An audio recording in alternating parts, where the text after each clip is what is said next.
অনেক ভিখারিকে দেখেছেন তো, যে ফুটপাতের ধারে তার বিছানার তলা থেকে 2 লাখ টাকা পাওয়া গেল, 4 লাখ টাকা পাওয়া গেল, অথচ সে স্নানও করে না, খায়ও না। মানে এই যে অভ্যাস মানুষের তৈরি হয়ে যাওয়া, ঠিক ওই রকম ক্যারেক্টারটা আমাদের মুখ্যমন্ত্রী তৈরি হয়ে গেছে, যেটা একমাত্র শুধু শয়তানি, পাক্কা শয়তানি। ডিএ দিতে গেলে সরকারের কোমর ভেঙে যাবে, তাহলে উনি ছেড়ে দিতে পারেন, কোনো অসুবিধা নাই। যে লোকটা কোমর ভেঙে যাওয়ার কথা বলছেন, তিনি তো নিজেই সোজা হয়ে দাঁড়াতে পারেন না।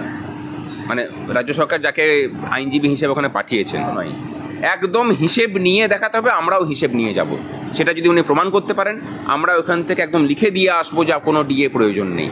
এই টাকাতে রাজ্য সরকারের মানে রাজ্যবাসীর উন্নয়নের কাজ হোক। আমরা আনন্দিত, কিন্তু আমরা খুব উল্লসিত কিছু নই। কর্মচারীদের টাকাটাকে মেরে, সেখান থেকে কাটমানি খেয়ে, সেখান থেকে সেটাকে মিসইউজ করে তুমি এতদিন ভোগ করেছো। এখন কর্মচারীরা তাদের আইনি অধিকারটা ফিরে পাচ্ছে, এখন তুমি চাপের কথা বলছো কেন?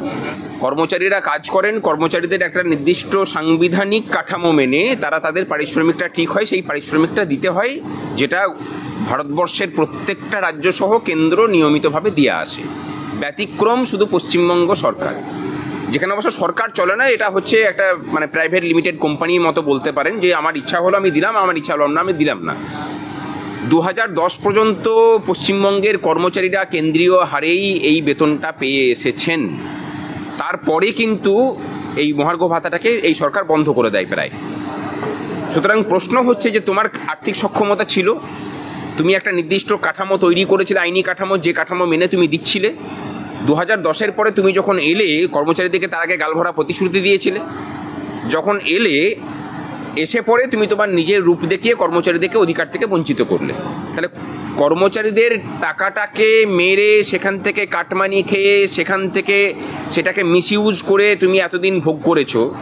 এখন কর্মচারীরা তাদের আইনি অধিকারটা ফিরে পাচ্ছে, এখন তুমি চাপের কথা বলছো কেন? আমাদের অধিকারটা চুরি হয়েছিল, সেই চুরির ধনটা আমরা কিছুটা ফেরত পেয়েছি, আমরা পুরোটা উদ্ধার করতে পারিনি।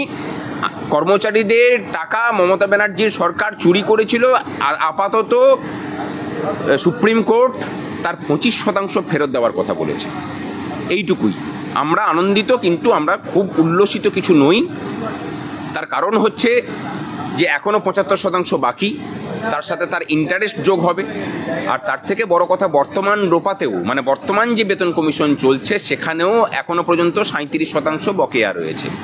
37%, মানে 55-র মধ্যে 37% বকেয়া। সেইটাকে নিয়ে যদিও সুপ্রিম কোর্টে কোনো কেস নেই, কিন্তু এটা নিয়ে আমরা লড়াই চালিয়ে যাচ্ছি।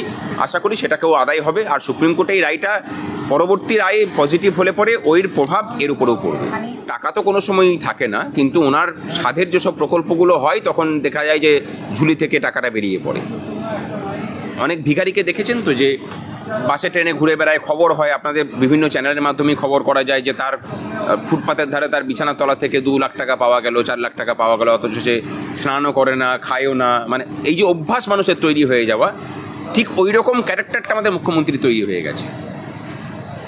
কর্মচারীদের অধিকার দেব না, কিন্তু কেন্দ্র সরকারের সাথে ঝামেলা করে আমি আয়ুষ্মান ভারত চালু করতে দেবো না, আমি এখানে স্বাস্থ্যসাথী চালাবো, মানে সে যে স্বাস্থ্যসাথী থেকে কোনো পরিষেবা পাওয়া যায় না, তার জন্য আমি 7,000 কোটি টাকা খরচা করব।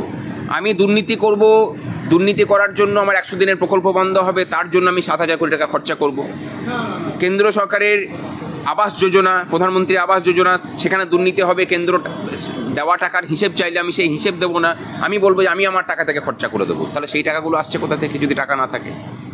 দেখুন, আমাদের যারা সরকারি কর্মচারী তাদের যেটা বকেয়া ছিল, হাইকোর্ট যে জাজমেন্ট দিয়েছিল যে যেই ডিএটা এখনো পাওয়া বাকি, তার আপাতত 25% দিয়ে দিতে হবে ইমিডিয়েট 4 সপ্তাহের মধ্যে। এতে একটা জিনিস প্রমাণিত যে এই যে ডিএ নিয়ে রাজ্য সরকার বলছিল, ডিএ নিয়ে যারা করছে তারা ঘেউ ঘেউ করছে, এটা অধিকার না। এটা আজকে সুপ্রিম কোর্টও মেনে নিল, ডিএটা হলো অধিকারের মধ্যে পড়ছে। এক, দ্বিতীয়ত হাইকোর্ট যে জাজমেন্ট দিয়েছে, প্র্যাকটিক্যালি সেটা অ্যাফার্মই হয়ে গেল সুপ্রিম কোর্টে, যখন বলে দিল 25% দিয়ে দিতে হবে।